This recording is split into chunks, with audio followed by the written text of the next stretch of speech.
안녕하세요. 매일 새로운 사연을 전하는 읽어주는 사연 라디오입니다. 구독과 좋아요, 많은 공유 부탁드립니다. 오늘의 사연 시작하겠습니다. 안녕하세요. 해준 거 없이 바라기만 하는 시댁 식구들 때문에 골머리를 썩고 있는 30대 여성입니다. 속은 썩어 문드러지는데 어디 얘기할 곳도 마땅치 않고 아무리 꼴보기 싫은 시댁이라지만 결국엔 제 얼굴에 침 뱉기 같아서 말이죠. 그런데 또 그렇다고 혼자만 끙끙 앓자니 너무 속상한 거예요. 그러다 문득 여기가 생각이 났어요. 그래서 익명의 힘을 빌려 제가 겪은 이야기를 좀 해보려고요. 가벼운 마음으로 아는 동생이 하소연한다 생각하고 들어주세요.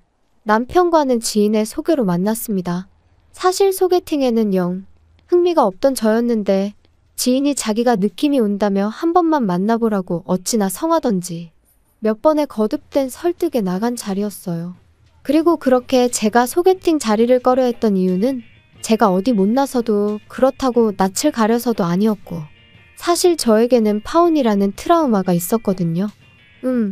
솔직히 자랑거리는 아니지만 그렇다고 제가 잘못한 것도 아니니까 간단하게 얘기를 해보자면 20대의 끝자락에 한 남자랑 연애를 했어요. 소위 강남에 건물 몇 개를 가진 대단한 부잣집 도련님이었죠. 그런데 남자한테 프로포즈를 받고 본가에 처음 인사를 드리러 갔던 날 저는 말 그대로 충격을 받았습니다. 남자 쪽 부모님께서 말끝마다 그래서 돈 없는 것들은 거지들은 그까짓 거 몇 푼이나 한다고와 같은 표현을 덧붙이셨거든요. 그리고 비록 저한테 직접 하신 말씀은 아니었지만 세상을 그런 눈으로 보는 분들을 제가 진심으로 존경하고 어른으로 대우해드릴 자신이 없더라고요. 그래서 이튿날 남자한테 헤어지자고 했어요. 가치관도 가정환경도 너무 달라서 우린 안 될 것 같다면서 말이죠. 남자는 제 말뜻을 끝까지 이해를 못한 눈치였지만 아무튼 그때 배웠어요. 결혼이 아무리 현실이라지만 그래도 돈이 전부는 아니라는 걸. 비록 누구 한 사람의 잘못으로 헤어진 건 아니었지만 어쨌든 그렇게 오가던 결혼 이야기가 엎어지고 나니 결혼할 팔자가 아닌가 하는 생각이 들대요. 만약 또 누군가랑 어찌저찌 시작했는데 끝이 안 좋게 끝나면 어쩌나 그런 시간 낭비는 또 하고 싶지 않다 하는 생각도 들었고요. 그래서 굳이 소개팅을 해가면서까지 누구를 만나야겠단 마음이 없었던 거예요. 그런데 지인의 설득으로 반쯤 어거지로 나간 자리에서 만난 남편에게는 뭐랄까 첫눈에 반했다고 말하기는 어려운데 왠지 이 사람이랑 결혼하게 될지도 모르겠다는 예감이 딱 오더라고요. 지금도 그 이유가 뭐였을까 생각하면 한마디로 정의하긴 어려운데 서글서글한 인상과 믿음직스러운 말투 때문이었나 싶기도 하고 그리고 역시나 제 예감대로 저희는 연애를 시작한 지 1년 만에 부부의 연을 맺게 되었죠. 친정과 비교하면 시댁의 형편은 한마디로 어려웠어요. 시부모님은 고정 수입이 없으셔서 자식들이 주는 용돈과 연금에 의지해 생활을 이어가고 계셨고 사시는 집이 두 분의 소유라곤 했지만 재산적 가치는 거의 없다고 봐야 할 수준이었으니까요. 하지만 당시에 저에겐 그게 그렇게 문제되는 일은 아니었습니다. 저는 이미 결혼에 있어서 돈이 다가 아니다라는 나름의 신념이 있었으니 남편이 저를 얼마나 위해주는지 그리고 시부모님의 인격이 어떠한지가 유일한 관심사였거든요. 그리고 다행이랄지 남편은 그런 면에 있어서는 정말 제 기준에 딱 들어맞는 사람이었어요. 매사 제 의견을 존중해 주었고 제 일이라면 두 팔 걷고 나서주는 사람이었으니까요. 그런데 문제는 시부모님이셨습니다. 아니, 정확히 말하자면 당시에 시부모님과 마주할 기회가 별로 없던 게 문제였지요. 처음 시댁에 인사를 드리러 갔던 날 그리고 상견례 날 정확히 2번이었어요. 그리고 그 2번 다 제 나름대로 두 분을 파악해보려고 했지만 동시에 어쨌든 제 자신도 괜찮은 며느리감인 걸 어필하려고 노력하다 보니 제대로 판단 미스를 해버렸거든요. 친정부모님은 한 번에 파혼을 겪은 딸이 다시 결혼을 하겠다고 나선 것만으로도 무척이나 감격스러워 하셨습니다. 그래서 친정부모님도 저와 마찬가지로 남편 쪽 사정을 크게 문제 삼지 않으셨지요. 물론 저희 쪽에서 3억을 지원하겠다 했을 때 시부모님께서 우리는 2천만 원밖에 못 해준다 하시니 좀 당황해 하셨지만 그래도 결혼 이야기는 그대로 진행이 되었습니다. 친정에서 해주신 돈에 제가 모아두었던 돈을 더해 집을 구했고 남편이 따로 모아둔 돈 5천으로 결혼 비용과 혼수 등을 부담했지요. 그런데 결혼한 지 1년 만에 알게 된 사실은 황당하기 짝이 없었습니다. 시부모님께서 해주셨다는 2천만 원을 알고 보니 남편이 제 뒤에서 몰래 갚아드리고 있었으니까요. 게다가 설상가상으로 남편이 기껏 한다는 소리가 사실 자기는 결혼할 때 비록 반지하에서 시작하더라도 양쪽 부모님들께 손을 벌리고 싶지는 않았답니다. 그런데 저희 친정부모님이 워낙 완강히 도움을 주시겠다 하시니 자기가 시부모님한테 부탁을 드렸었대요. 아들 체면을 생각해서라도 얼마라도 좀 보태달라면서 말이죠. 그리고 며칠 뒤 시부모님이 2천을 만들어주셔서 정말 감사한 마음이었는데 결혼하고 얼마 지나지 않아 시부모님이 남편을 따로 불러 그 2천만 원을 갚으라고 하시더랍니다. 참고로 남편은 대학교 1학년 때부터 시부모님께 매달 30이고 50이고 보내드렸대요. 군대 갔을 때를 제외하곤 한 번도 빼먹지 않고 말이죠. 그런데 그런 아들이 장가를 가는데 2천이 적다는 건 아닙니다만 그래도 굳이 그 2천까지 갚으라고 하셨다니 정말 듣는 내내 속상했어요. 아무튼 남편 말이 그래도 어쨌든 자기 부모님이니 그런 이야기를 저에게 하기가 참으로 쪽팔리더랍니다. 그래서 어떻게든 자기 선에서 해결을 해보려고 했다는데 그런 남편에게 제가 무슨 말을 해줄 수가 있었겠어요? 그저 안타까운 마음뿐이었지요. 게다가 남편이 그렇게 소가리를 하는 동안 시부모님께선 걸핏하면 없는 형편에도 있는 힘껏 도와주신 거라며 생색을 참으로 많이 내셨거든요. 그래서 조금 의외의 행동을 하신다던가 까놓고 말해서 정말 실망스러운 모습을 보이셨을 때도 어떻게든 좋은 쪽으로 생각하고 존중해드리려고 했는데 더는 그렇게 생각하긴 어렵겠다 싶더라고요. 그런데 문제는 그게 다가 아니었어요. 그러한 속사정을 알게 된 이후로도 남편이 하도 간곡히 부탁하여 시부모님께는 차마 티도 내지 못하는 상황이었는데 그러나 나중에 아버님이 연락을 해오셨습니다. 다가오는 주말에 집에 한번 오라고 할 이야기가 있다 하시면서요. 그래서 며칠 뒤 약속한 시간에 맞춰 시댁에 도착하니 집으로 오라 하셨을 땐 언제고 어느새 외출 준비를 끝내신 채로 저희를 기다리고 계시대요. 그리고는 한우가 드시고 싶다며 집 근처에 생긴 고깃집으로 가자고 하셨지요. 솔직히 그런 식으로 처음 당하는 것도 아니라 놀랄 것도 없었지만 그날은 너무 짜증이 나는 거예요. 그리고 말이 나왔으니 말인데 사실 사람들이 다 성격도 다르고 스타일도 다르고 해놓고 사는 것도 다르고 그러니까 비교하면 안 되는 거 저도 정말 잘 알아요. 하지만 친정부모님은 저희 부부를 만나면 뭐라도 하나 더 해주고 싶어 하시고 도와주고 싶어 하셨던 반면 시부모님은 어째서인지 하나라도 더 받아내려 하시고 가져가려 하시는 게 막말로 제가 무슨 성인군자도 아니고 그날만큼은 정말이지 적당히 하시라고 소리라도 지르고 싶더라니까요. 넷이서 식사하고 47만 원이란 금액을 결제했습니다. 남편이 제 눈치를 살살 보면서 카드를 내미는데 속에서 부글부글 막말로 그 47만 원 없다고 저희 부부가 어떻게 되는 거 아니고 시부모님 말씀대로 저희가 어디 가서 벽돌 나르며 생고생해서 버는 돈은 아니지만 그래도 그렇지 정말 너무하단 생각밖에 안 들었어요. 그런데 그런 와중에 저희 어머님이 요 근처에 새로 생긴 라이브 카페가 있다며 거길 가자 하시더라고요. 그리고 도착한 카페에서 아버님이 말문을 여셨습니다. 너는 언제까지 그 똥차를 끌고 다니려고 그러냐? 니네 부모는 뭐라 안 하든 그 웬만하면 한 대 새로 뽑아달라고 해라. 포만나게 그게 뭐야? 폼내고 다닐 일이 없어서 괜찮아요. 행색이 초라하면 사람들이 깔봐. 그래서 나도 차 샀다. 네? 아버님이 차를 사셨다고요? 갑자기 무슨 차를 사셨다는 거예요? 나도 죽기 전에 좋은 차 한번 타보고 싶어서 샀다. 그래서 요새 뭐 쟤 어쩌고 하는 차 계약했지. 너네 결혼할 때 보니까 네 애비도 그 차더만. 네? 그 차를 사셨다고요?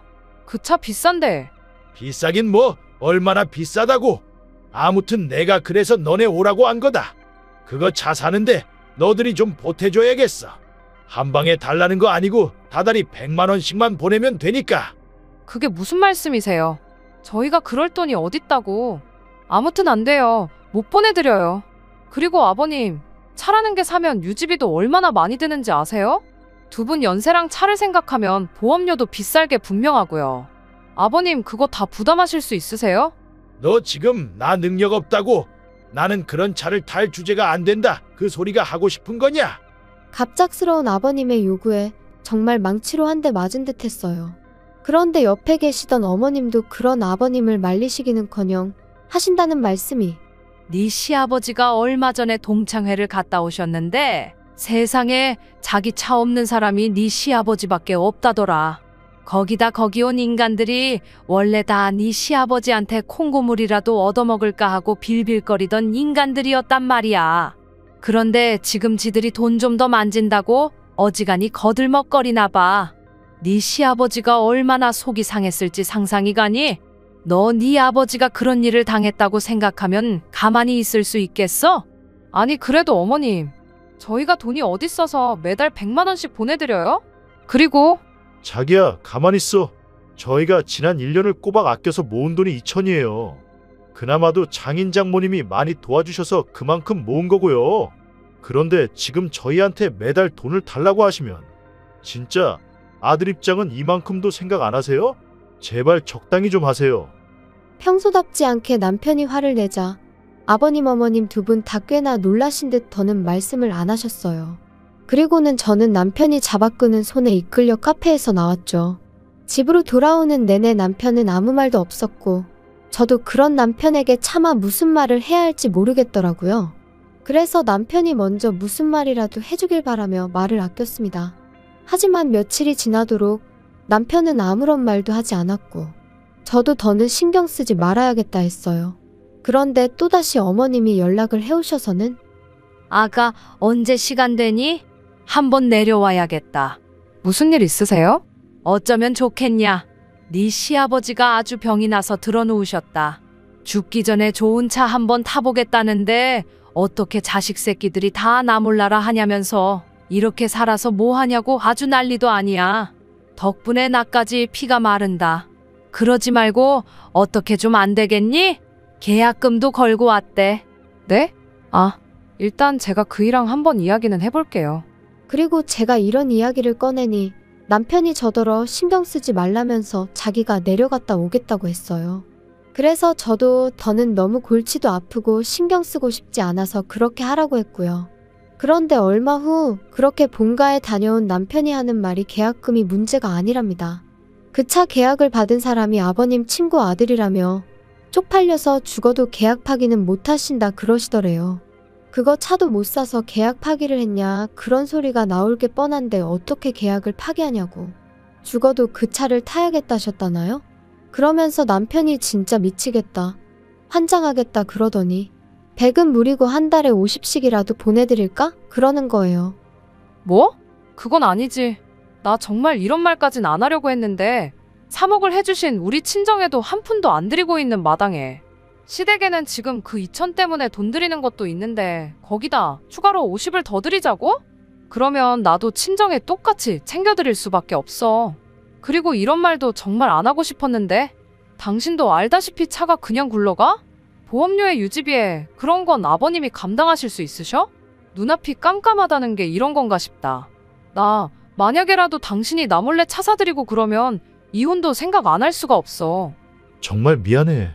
내가 생각이 짧았어.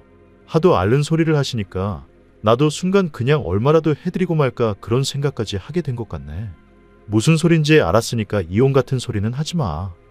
그리고 결국 아버님은 계약을 파기하셨어요. 저희한테 도저히 씨도 안 먹히니까 신우한테 이야기를 하셨나 본데 신우가 아주 길길이 날뛴 모양이더라고요. 자기한테 해준 게 뭐가 있어서 그런 걸 바라냐면서 아버님더러 양심이 있냐 없냐 그런 소리까지 했다나 봐요. 그리고 아버님은 아버님대로 그런 신우한테 EX 저X 해가며 쌍욕을 하셨고, 하지만 어쨌든 뭐 결국 차를 사준다는 자식이 없으니 별 수 있으셨겠어요? 계약 해지했다, 속이 시원하냐고 전화로 어찌나 고함을 치시던지.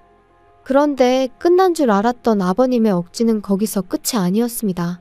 그 일이 있고 반년이 흘러 지난 가을이었어요. 친정부모님 댁이 누수 문제로 리모델링에 들어가게 되면서 저희 집에 며칠 와 계시게 되셨거든요. 그런데 그렇게 와 계신 지 3일째 되던 날 아버님이 연락도 없이 저희 집에 오셨습니다. 다들 놀랐죠.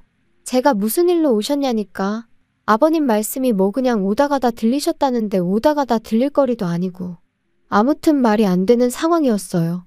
하지만 일단 오셨으니 들어오시라 했습니다. 그리고 그렇게 같이 점심을 먹게 되었는데 솔직히 얼마나 편한 사이라고 화기애애한 이야기가 오갔겠어요. 그냥 간단히 서로 안부 묻고 하시는 일은 잘 되시냐 그런 이야기 좀 오가고 식사를 마치고 차랑 과일을 내가려는데 아버님께서 갑자기 볼 일이 생각나셨다며 자리에서 일어나셨습니다. 그래서 배웅을 해드리려니 한사코 나오지 말라며 극구 저를 말리시더라고요. 그래서 그냥 집안에서 배웅했어요.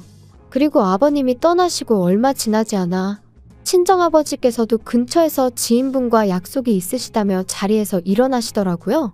그런데 아니, 앞만 찾아도 차키가 없어졌다고 그러시는 거예요. 어머니랑 저는 잘 좀 찾아보시라고 집안에 있던 차키가 어디 갔겠냐고. 그리고 그때부터 온 집안을 샅샅이 뒤졌는데 정말 차키의 발이라도 달렸는지 도무지 못 찾겠더군요.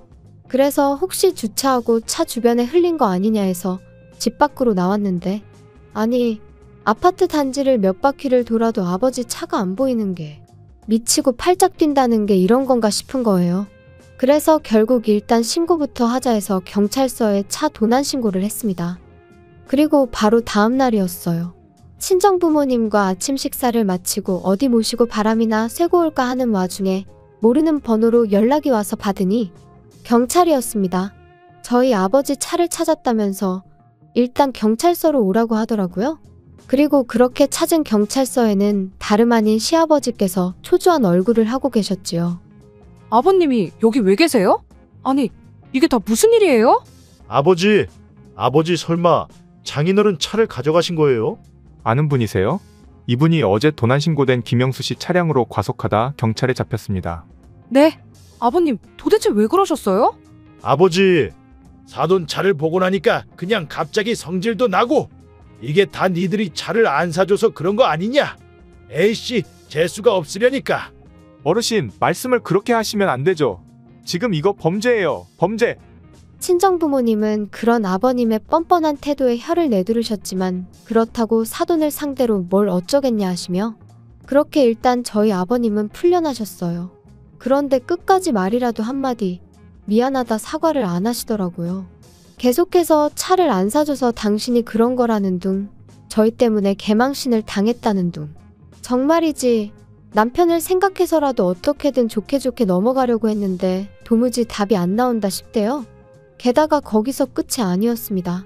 아버님께서는 당신 아들, 그러니까 저희 남편이 저희 친정부모님께 용서를 구하는 게 마음에 안 드셨는지 대뜸 소리를 꽥 지르셨거든요. 남자가 돼가지고 왜 자꾸 아쉬운 소리를 하냐면서요. 야 임마, 너는 내가 뭘 그렇게 잘못했다고 거기다 대고 빌빌거렸었냐? 내가 막말로 사람을 쳤어 뭘 어쨌어? 그까짓 차 좀 끌고 갔다고 뭔 일을 이렇게 키우는지. 야 며느라, 내가 이런 말까진 안 하려고 했는데 나라고 할 말이 없어서 가만히 있는 게 아니야. 너는 우리한테는 말도 안 하고 그렇게 친정부모를 며칠이나 와 있게 하고 말이지. 너 우리한테는 한 번이라도 와서 주무시고 가라고 한 적 있냐? 차도 그래. 막말로 네 애비가 차 사달라고 했으면 안 된다고 했겠어? 너 시부모가 돈 없다고 무시하고 그러면 안 되는 거야. 아버님, 지금 그게 하실 말씀이세요? 엄연히 아버님이 실수하신 거잖아요. 그런데 왜 자꾸 남 탓을 하시는 거예요? 너 지금 나 가르치냐? 아이고 잘났다 그래.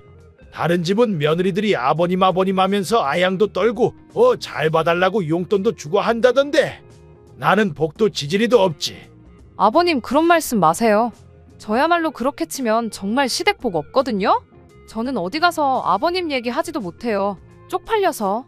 세상에 사돈 차를 훔쳐가는 사람이 어딨어요? 자기야 그만해. 상대하지 마. 뭐 이 자식아, 상대하지 마. 너는 아들이 돼서 그게 애비한테 할 소리냐? 아버지면 아버지답게 행동하세요. 저 진짜 지금 이 사람 볼 낯도 없고 장인 장모님한테도 쪽팔려 미치겠으니까요. 그리고 아버지, 당분간은 연락하지 마세요. 그냥 저 어디 멀리 미국 같은 데 가 있다 생각하시고 좀 시간을 갖는 게 좋겠네요.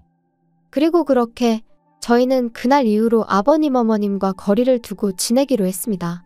좀 과한가 싶었는데 남편이 고집을 부려서 핸드폰 번호도 싹 다 바꿨고 집도 이사했어요. 다만 혹시나 모를 상황에 대비해 신우에게 제 연락처만 알려줬네요. 참고로 신우는 저희 입장도 시부모님 입장도 어느 정도는 이해하면서 동시에 기약 없이 자기만 자식 노릇을 하게 되는 건 아닌지 아는 그런 걱정을 하는 티가 나더라고요. 그래도 뭐 어쩌겠어요. 그간 저희는 나름대로 할 만큼 했다고 생각했고 신우도 그건 부정하지 못할 사실이었으니까요. 그러니 저희한테 대놓고 싫은 소리는 못하는 눈치더라고요. 솔직히 처음엔 그래도 시부모님인데 이렇게까지 하는 게 옳은 걸까 하는 생각도 아닌 게 아니라 몇 번이나 들긴 했어요. 하지만 4달째로 접어드는 지금은 그러길 잘했다 싶은 게 제 심정입니다. 시부모님과의 교류가 사라지니 남편과 불편할 일도 없고 돈도 잘 모이고 있거든요. 남편에겐 이 말까진 안 했지만 그간 시부모님이 어지간히 뜯어가셨구나 하는 게 새삼 실감날 정도로 말이죠. 그래서 솔직히 마음 한켠에는 그래도 어쨌든 남편에겐 세상에 하나뿐인 부모님인데 교류하며 살라고 설득이라도 해야 하는 거 아닐까 하는 생각이 있었는데 그러지 않으려고요. 그렇게 되면 보나마나 또 제가 어마어마한 스트레스를 받을 것 같아서요. 그래서 그냥 흘러가는 대로 어떻게든 되겠지 하는 마음으로 내버려 두렵니다. 아버님이 혹시 먼저 손을 내미신다면 그땐 뭐 달리 생각해 볼 수도 있겠지만요. 아무튼 가족이라고 무조건 다 이해하고 품어주고 그럴 필요는 없다. 제가 저희 아버님을 겪으며 내린 결론입니다. 가족도 가족 나름이라는 말 참 이상하다 생각했는데 먼저 겪어본 사람들이 있으니 그런 말도 나왔다 싶고요. 아무튼 어떻게 마무리를 지어야 하나 싶은데 그래도 남편 하나는 정상이니 다행인 거겠죠? 긴 이야기 들어주셔서 감사합니다. 오늘의 사연은 여기까지입니다. 구독과 좋아요, 알람 설정해주시면 앞으로 더 좋은 사연으로 찾아오겠습니다.